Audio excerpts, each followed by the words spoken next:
মা সীতার সঙ্গে তার আদরের বর্ষা অযোধ্যা রাজপ্রাসাদে আগমন করেছে।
সীতার উদ্দেশ্যে তার তিন আদরের বন্ধুরা বলছেন, দিদি দিদি, তোমাকে না রাক্ষস রাজা রাবণ বনবাস থেকে হরণ করে লঙ্কায় নিয়ে গেছিলেন।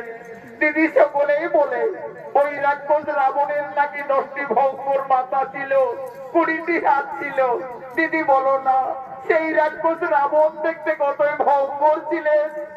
ওরে বন্ধুরা, আমাকে ওই দুরাচারী পাপিষ্ঠ রাবণ বনবাস থেকে হরণ করে লঙ্কায় নিয়ে যায় ঠিকই, কিন্তু আমি কোনোদিন নয়ন ভরে ওই রাক্ষসকে দর্শন করেছিলাম না।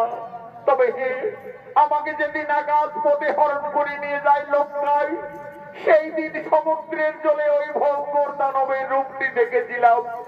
ওরে বন্ধুরা, সেই রাক্ষস রাবণ দেখতে কতই ভয়ঙ্কর। আজ আমি রাজপ্রাসাদের মধ্যে তার শরীর রঙ্গ প্রত্যঙ্গ সমস্তই অঙ্কন করছি, তা তোমরা নয়ন ভরে দর্শন করো। মা সীতা, রাক্ষস রাবণ দেখতে কতই ভয়ঙ্কর ছিলেন। আজই অযোধ্যা রাজপ্রাসাদের মধ্যে তার 10টি ভয়ঙ্কর রাক্ষসের মাথা, 20টি হাত, শরীরের রঙ্গ প্রত্যঙ্গ একের পর এক অঙ্কন করতে লাগলেন। সেই সময় মা সীতা 5 মাসের গর্ভবতী ছিলেন। মা সীতার নয়নে নিদ্রার আকর্ষণ জেগে উঠল।